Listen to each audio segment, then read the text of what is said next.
I got so much motherfucking design on right now. Break it down, bring it back, make it clap. I got 3 old thoughts, new block, wear that thing. Bitches on my line, and you know.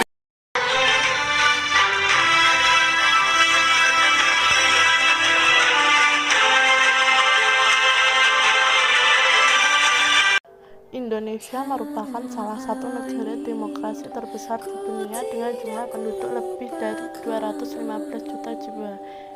Indonesia berhasil mempraktekkan sistem politik demokrasi modern, telah menjadi katup aspirasi bagi ratusan juta warga negara yang berbeda-beda untuk hidup berdampingan secara damai dalam jangka ke depan. Demokrasi juga diharapkan bisa menjadi jalan untuk mewujudkan kesejahteraan bagi seluruh rakyat Indonesia. Demokrasi di Indonesia bukanlah sebuah proses yang tiba-tiba.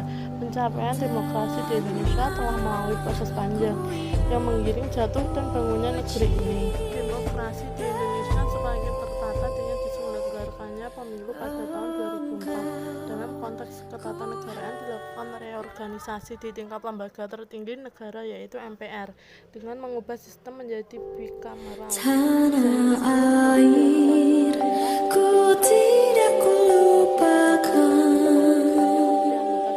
kan terkenang selama hidupku.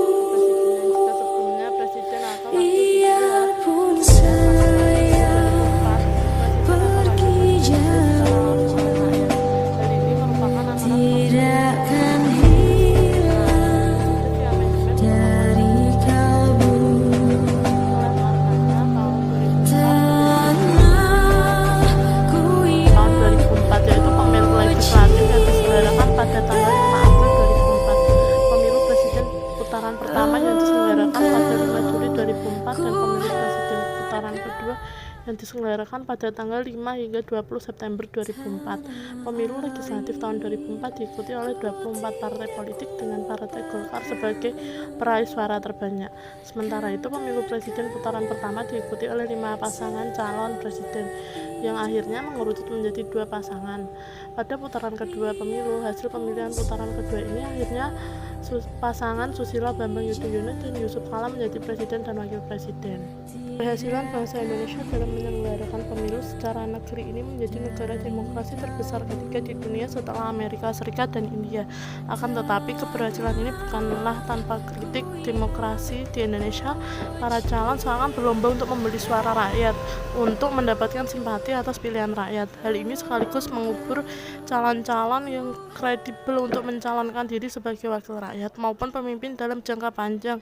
Fenomena ini bisa membunuh demokrasi itu sendiri. Oleh karenanya kita perlu sadar untuk kembali pada norma dan nilai demokrasi yang paling esensial.